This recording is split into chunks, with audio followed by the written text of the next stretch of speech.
اللہ الرحمن الرحیم وجدتها وقومها يسجدون للشمس من دون الله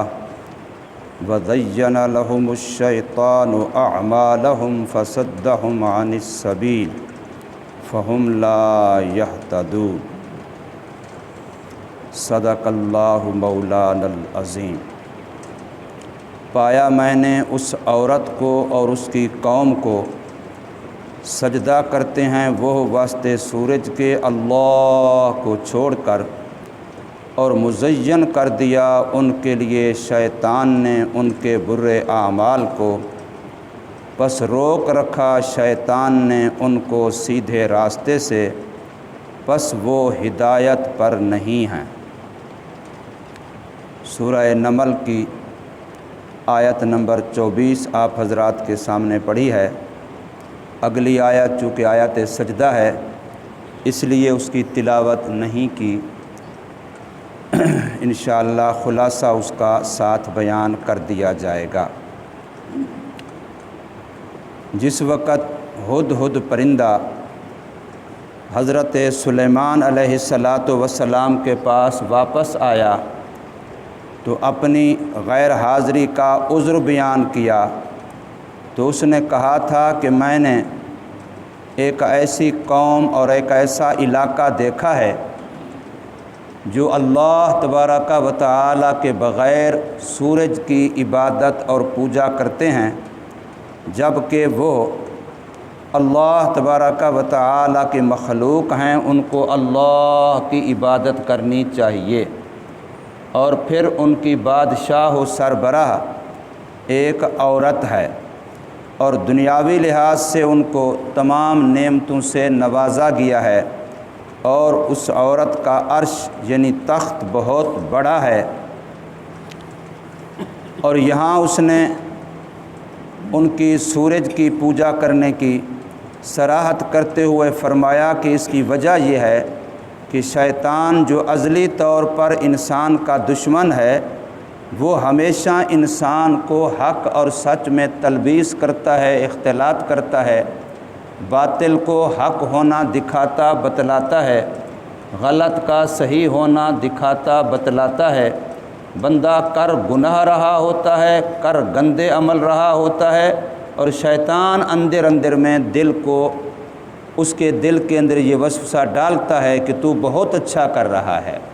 تیرے کام بڑے کمال کے ہیں، یعنی غلط کر کے بھی اس پر اترا رہا ہوتا ہے، غلط کر کے بھی اس کو اپنے لیے زینت اور خوبصورتی سمجھ رہا ہوتا ہے، اور اسی کی وجہ سے وہ راہ حق سے ایسا بھٹکا اور رکا رہتا ہے کہ پھر لا یہتدون، اس کو ہدایت نصیب نہیں ہوتی۔ ہدایت اسی کو ملتی ہے جو غلطی کو غلطی سمجھتا ہے، پھر وہ بیچارہ راہ حق کی کوشش کرتا ہے کہ میری غلطیاں کسی طریقے سے مجھ سے چھوٹ جائیں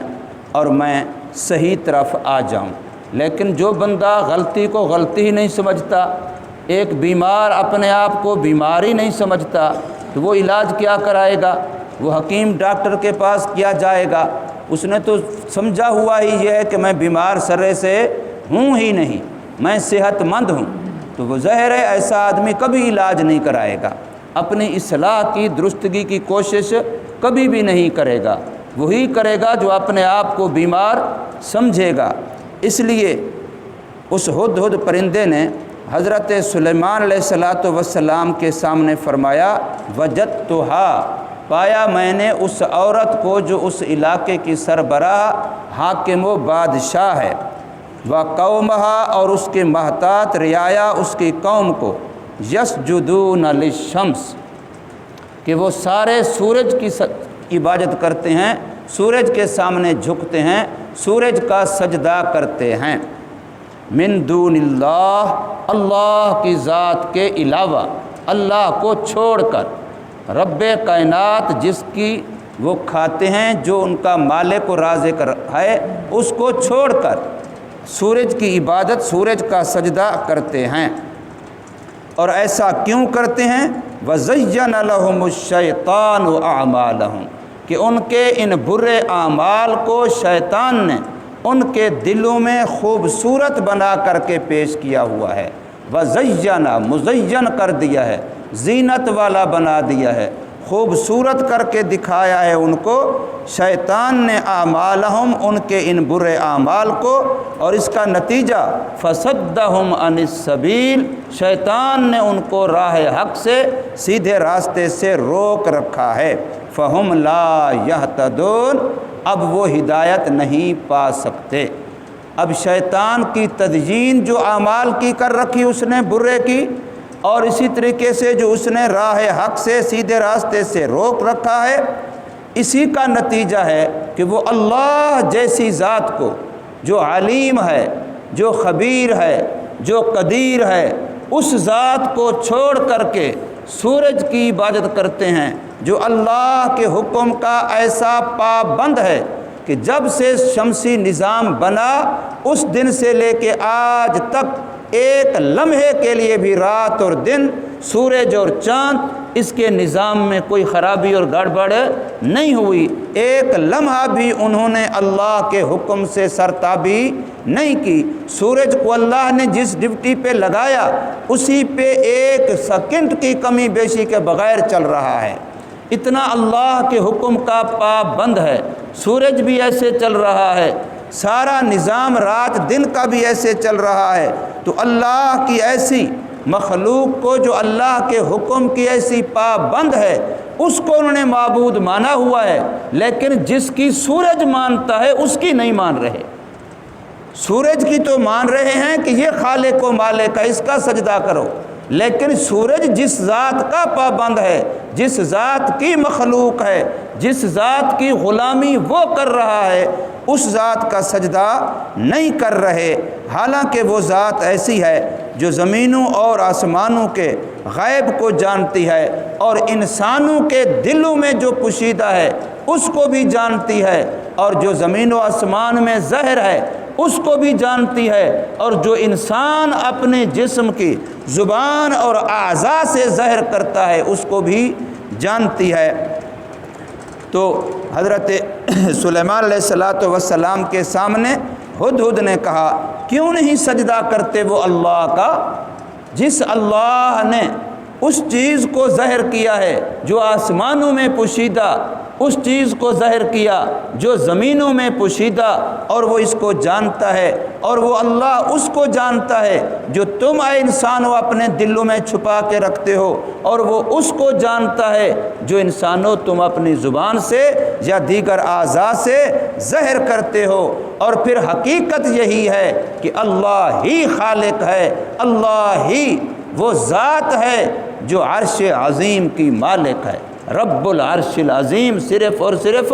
اللہ کی صفت ہے۔ وہ اپنے دنیاوی جاہ و جلال کو دیکھ کر کے کہ ہم ایسی سلطنت کے مالک ہیں، ہمارا ایسا تخت ہے، ہماری ایسی فلاں نعمتیں ہیں، ان نعمتوں کو تو دیکھ رہے ہیں، نعمتیں دینے والی ذات کو کیوں بھول گئے ہیں؟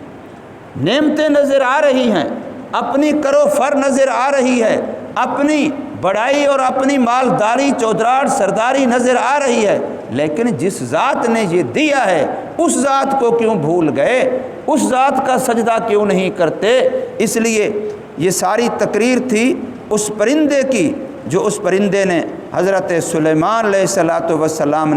کے سامنے فرمائی۔ تو حضرت سلیمان علیہ السلام نے اس پرندے کی گفتگو سننے کے بعد فرمایا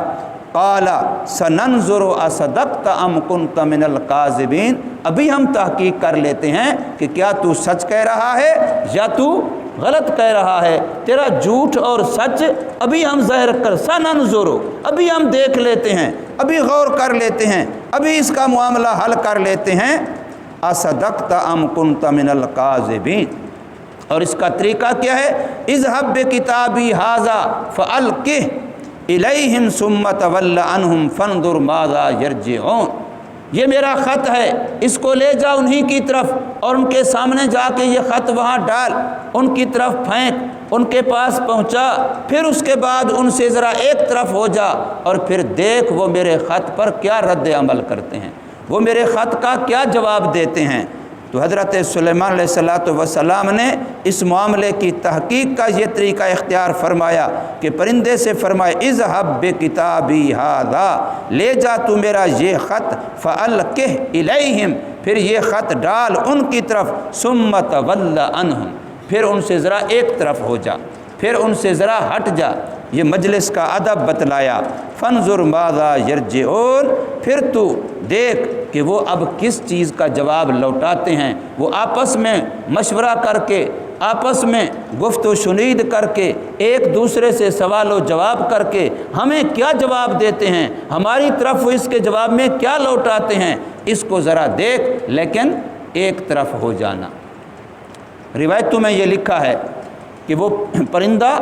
چونچ میں خط کو لے کر کے گیا،